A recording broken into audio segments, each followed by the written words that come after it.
Bentrovati a tutti, oggi affronteremo i temi riguardanti il Ussana nel periodo in cui il Regno di Sardegna era sotto il controllo piemontese. Evidenziamo come il Regno di Sardegna, per legge, era rimasto legato alla corona d'Aragona e di Spagna fin quando la corona aragonese era rimasta in vita, ossia fino all'11 settembre del 1714. In verità bisogna evidenziare che il 13 agosto del 1708 era andato nelle mani degli eredi degli Asburgo d'Austria, i quali lo avevano mantenuto fino al 22 agosto del 1717, data in cui era tornato nuovamente ai Borboni spagnoli fino all'8 agosto del 1720. In seguito al Trattato di Londra del 2 agosto del 1718, i Borboni di Spagna l'avevano dato a Luigi Desportes per poi passarlo a Vittorio Amelio II di Savoia, ovvero primo di Sardegna, il quale in seguito l'aveva federato ai suoi stati continentali del Principato di Piemonte, del Ducato d'Aosta, del Ducato di Savoia e della Contea di Nizza, dando vita a quello che romanticamente potremmo chiamare Regno Sardo Piemontese. Appena giunti in Sardegna, i piemontesi avevano attuato una ricognizione totale dei baroni, dei conti e dei marchesi presenti nell'isola di Sardegna, appunto, in modo tale da avere un quadro chiaro del potere da gestire. Nel 1732 i piemontesi, per controllare meglio il territorio, l'amministrazione e la politica sarda, avevano imposto l'obbligo ai feudatari di rinnovare l'investitura nel caso di successione di nuovo re e di successione di essi stessi. Un po' di anni, alcuni anni successivi, scusate, esattamente nel 1744, il potere piemontese aveva emanato un regio editto per la confisca dei beni verso coloro i quali servivano la corte spagnola o erano residenti in Spagna. Questi documenti sono presenti anche nel mio USA nella storia sociale sarda. Documenti integrali siete tratti dall'archivio di Stato di Torino.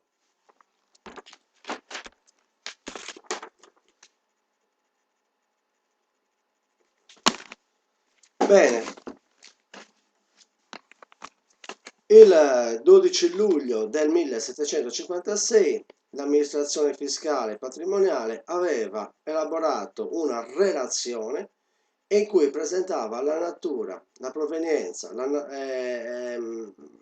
e i diritti dei feudi sardi infranotati, tra i quali era presente anche quello del nostro paese, ovvero di Ussana. Come visto, è presente anche in questo caso il documento.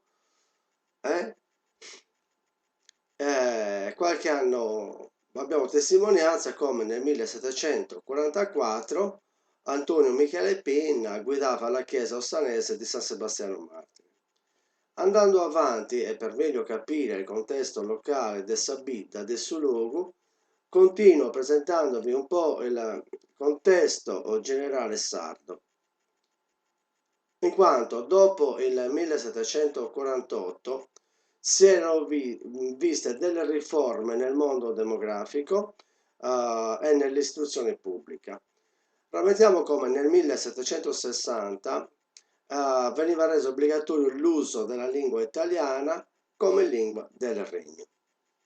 Cosa non facile da attuare in quel periodo storico, in quanto la terra sarda era dominata da una cultura spagnola, la quale aveva padroneggiato per quasi 400 anni. Un uomo che ebbe diciamo, un'importanza, potremmo dire, illuminata o no, nella politica del Regno di Sardegna sotto i piemontesi, era il Boggino, il quale aveva dato nuove regole per i monti frumentari e aveva messo in essere anche i monti Numari. Inoltre nel 1771 aveva sistemato l'amministrazione delle ville e delle città. Ricordiamo che i monti, infatti in Bibbia Udine sono monti, no? A faccia del municipio, no? Monte Granatico.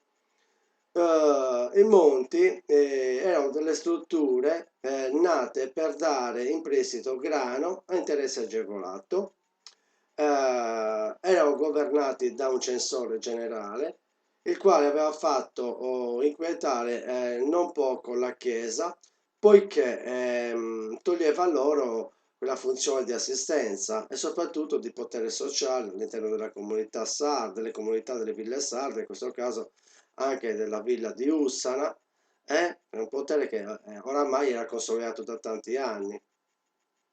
Rammentiamo che nel 1744 in paese era stato istituito il Monte Granatico e 3 anni dopo, nel 1747 appunto, venivano messi in atto i primi lavori di innalzamento dell'edificio attuale. Dicevo che i monti erano ovunque grazie ad un economista, fisocratico, illuminista sardo, ovvero Giuseppe Cussu. Giuseppe Cussu era il censore generale dal 1770 fino al 1790 circa, il quale voleva liberare il credito agrario in modo tale da incentivare il commercio del grano, in modo tale da illuminare l'agricoltura, quindi mettere in atto una agricoltura razionale. Per quanto riguarda Ussana, noi abbiamo una testimonianza molto importante presente nella nostra parrocchia, ed è proprio il registro della parrocchia di Ussana, appunto, del 1759-1763. Questa, dicevo, è una fonte molto importante presente negli archivi della parrocchia di San Sebastiano, appunto. È un manoscritto risalente al 1759-63 con una copertina in cartapecora composta da 52 pagine scritte in lingua spagnola, ovvero la lingua del potere precedente alle spagnole, ai piemontesi, scusate. Quindi questo registro era stato elaborato perché commissionato dal Monsignor Ignazio Maria Natta, veritano, il quale voleva conoscere dettagliatamente le condizioni delle parrocchie appartenenti all'archidiocesi di Cagliari. Dunque, in questo contesto aveva obbligato i preti a scrivere un inventario attinente alla vita della popolazione, dandone notizie sui dati relativi alla Chiesa, sul gimitorio, ovvero il Camposanto, il numero dei battesimi, le cresime, i matrimoni, le nascite, le morti e le condizioni e patrimonio generale della Chiesa locale. Non va dimenticato che da tempo i più illuminati cultori della sapienza erano gli ecclesiastici, poiché da bravi amanuensi avevano avuto il privilegio di trascrivere, archiviando, tutto il sapere anche quotidiano che ci viene tramandato, di cui noi oggi siamo a conoscenza. Il manoscritto ci dice che la chiesa parrocchiale dedicata a San Sebastiano martire, appunto, sostituiva quella precedente edificata nella seconda metà del XVI secolo. Sappiamo che dell'antico edificio è rimasto il campanile, il quale è stato restaurato tra il 1841 e il 1843. Grazie al manoscritto siamo a conoscenza che nel XVIII secolo la chiesa ospitava tante statue dei santi date dalla popolazione, poiché ogni categoria professionale festeggiava il proprio santo protettore. Infatti, is pastorisi si invocanta a Santo Giovanni Battista, quindi infatti i pastori si invocavano a San Giovanni Battista, gli agricoltori messaio a Santo Isidoro, a Santo Isidoro, i quali venivano portati in processione richiedendogli solitamente una buona annata. Inoltre si portava in processione la Madonna del Buon Frutto, ringraziandola per la raccolta. Come noi sappiamo, nel territorio, oggi un territorio regionale che in passato era il CRAS, Centro Regionale Agricolo Sperimentale, è presente appunto anche una chiesetta in onore alla Madonna del Buon Frutto. Anche la festa in onore a Santa Lucia era assai sentita dalla popolazione ussanese.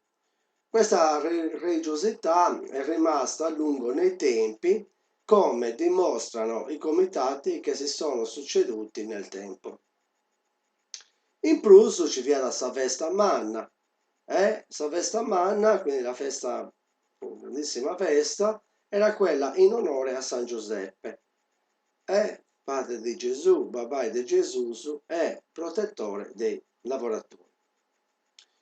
In loco ussanese venivano festeggiate le feste campestri in onore a Santa Giuliana, a San Pietro, a Sant'Uberto, San Genesio, San Lussurio e San Lorenzo. Tutte queste feste erano sentite particolarmente, ma le più solenni erano in onore al patrono San Sebastiano, testimone di Cristo, quella in onore della Vergine Assunta, che fino al 1950 circa veniva portata in processione dai confratelli in una lettiga dormiente. In realtà ancora oggi nella cattedrale di Cagliari il 15 agosto di tutti gli anni viene esposta la Madonna dormiente sulla lettiga. Ancora tra le più solenni c'era la festa in onore a Sant'Efisio, che si festeggiava con la corsa dei berberi, dei cavalli e dei muli. Venivano accesi i fuochi artificiali e chi poteva offriva dei beni alimentari. Dunque sapeva sempre una bellissima festa, ognuno portava cosa va pai la gente si attuviava a festare il suo santo in queste occasioni buone. Questi alimentari, queste offerte corrispondevano sempre carne, salsiccia, vino buono e buon vino, il quale veniva messo a disposizione della popolazione in un banchetto comune rallegrato solitamente dei muttetos o dei scantadas o dei goccios in onore al santo festeggiato.